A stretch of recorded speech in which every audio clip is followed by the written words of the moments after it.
نحمده ونصلي ونسلم على رسوله الكريم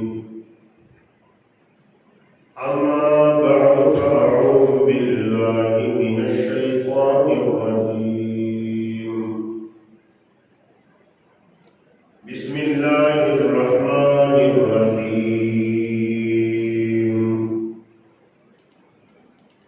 ولا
نبی رحمت صلی اللہ علیہ وآلہ وسلم نے ارشاد فرمایا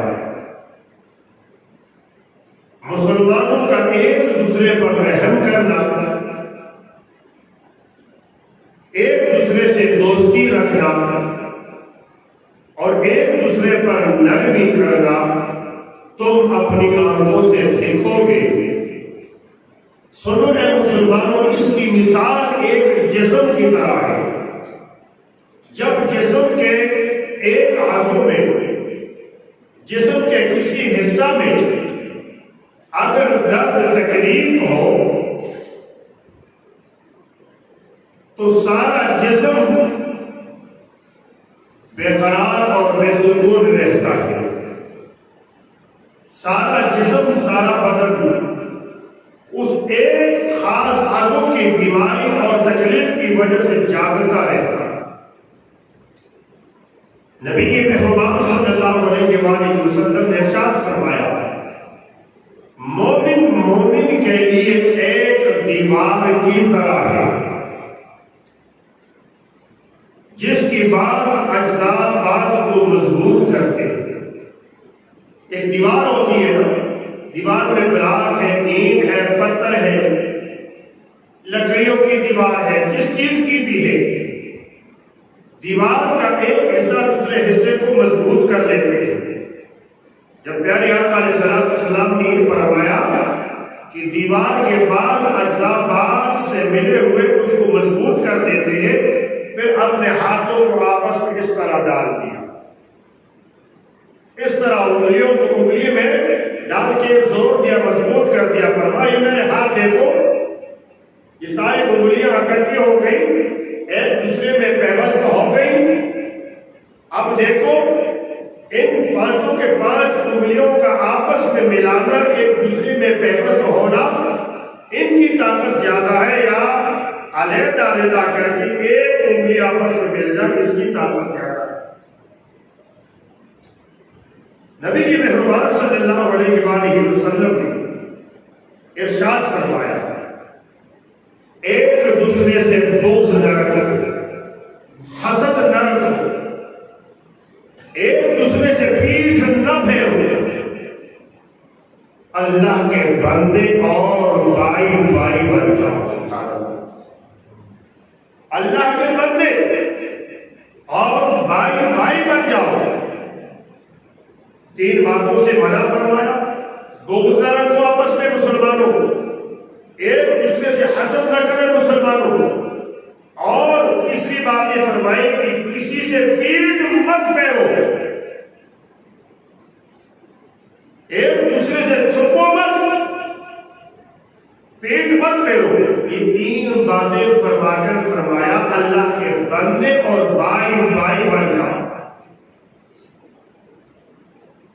اللہ کے بندے کیوں فرمایا کہ اللہ کے بندے؟ یہ تو پہلے سے بھی بندے تھے، اس لیے فرمایا کہ بندگی کہتے اسی کو ہے کہ بندہ ہر وقت یہ سوچے کہ مجھے رب دیکھ رہا ہے، مجھے رب دیکھ رہا ہے، میرا کوئی عمل کوئی فعل رب سے پوشیدہ نہیں۔ میں اگر اپنے مسلمان بھائی سے بغض رکھوں، کسی کو پتہ ہو خبر ہو نہ ہو اس کو تو خبر ہے، میں اگر کسی مسلمان سے حسد کروں، کسی کو خبر ہے نہیں اسے تو خبر ہے، کسی سے پیٹ پھیر کر چلا جاؤ، چپ جاؤ، اسے خبر ہے یا نہیں، پر رب کو تو خبر ہے۔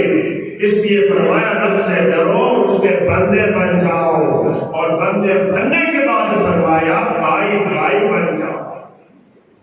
انما المؤمنون اخوہ، ایمان والے تو ہے وہ جو آپس میں ایک دوسرے سے دور نہیں رہ سکتے، ان کا جسم ایک ہے، ان کی تکلیف ایک ہے، ان کا درد ایک ہے، اس لیے فرمایا بھائی بن جاؤ۔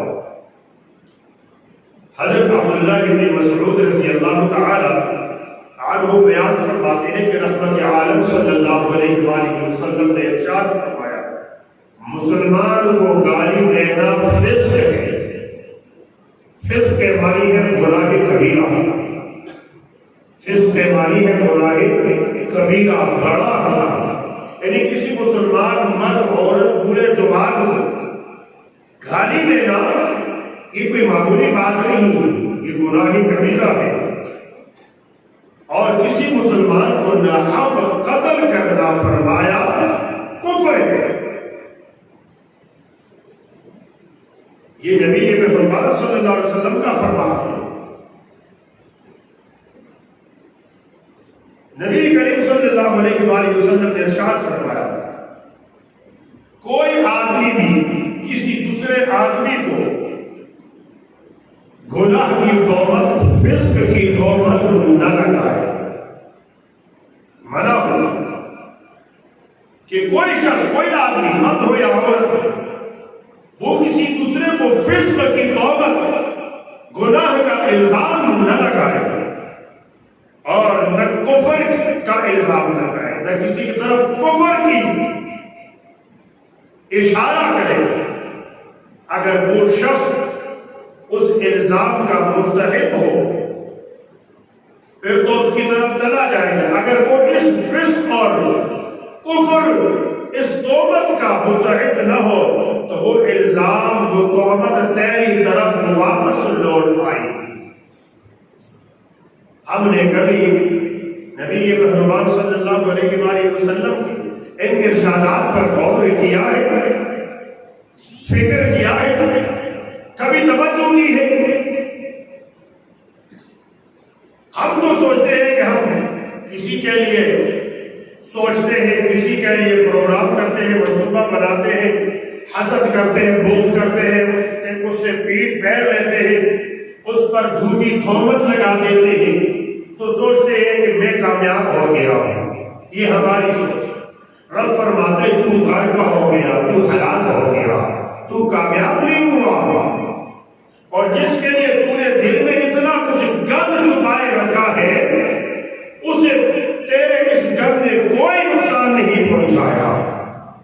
اگر تیری غلط سوچ سے، غلط فکر سے، تیری غلط رویے سے، تیرے غلط نظریے سے اگر کسی کا نقصان ہوتا، کسی کی حالت بگڑ جاتی، کسی کی حالت بگڑ سکتی،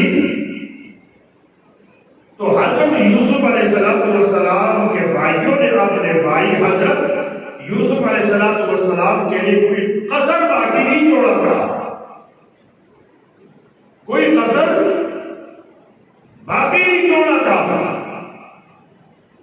ان کے ساتھ کیا ہوا جو حضرت یوسف علیہ السلام کو ہلاک کرنا چاہتے تھے، گھمانا چاہتے تھے، ختم کرنا چاہتے تھے، ان کی ذات کو فنا کرنا چاہتے تھے، ان کا ارادہ یہ تھا، رب کا ارادہ کچھ اور تھا۔ اے بغض رکھنے والے، حسد کرنے والے، جھوٹی تہمت لگانے والے، فسق اور کفر کے الزام لگانے والے، تو کس سوچ میں، تو کس فکر میں، تو کس تصور میں ہے؟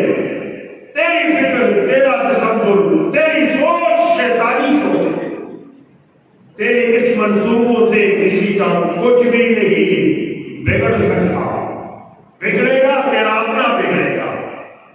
جتنا کوئی بغض رکھے گا، جتنا کوئی حسد کرے گا، جتنا کوئی فسق و فجور کرے گا، کسی کو گرانے کی کوشش کرے گا، ہماری سوچ فکر کسی کو نقصان نہیں دے سکتا، ہمیں خود نقصان ہوگا۔ وہی یوسف علیہ السلام تھے، کتنے عرصوں کے ساتھ ظلم ہوتا رہا، زیادتی ہوتی رہی، اپنی طرف سے بھائیوں نے کنویں میں بھی گرا دیا، اپنی طرف سے انہوں نے انہیں مار ڈالا، اپنی طرف سے انہوں نے اسے بیچ دیا، جیل میں قید ہوا، لیکن اللہ کو جو منظور تھا وہ کچھ اور تھا۔ یہ جو کچھ کرنا چاہتے تھے یہ کچھ اور تھا، یہ فنا کرنا چاہتے تھے، رب کو بقا منظور تھا۔ یہ اسے ختم کرنا چاہتے تھے، رب کو اسے بچانا منظور تھا۔ یہ اسے ذلیل، اسے ختم کرنا چاہتے تھے، عزت کرنا چاہتے تھے، رب کو عزت منظور تھی۔ آج بھی لوگوں کا یہی حال ہے، اللہ والوں کے ساتھ رویہ کسی کا جیسا بھی ہو، درست رویہ ہو، اسے رب کی مدد شامل حال رہے گی، اور اگر رویہ غلط ہوا تو غلط رویوں سے کوئی اللہ والوں کو گرا نہیں سکتا۔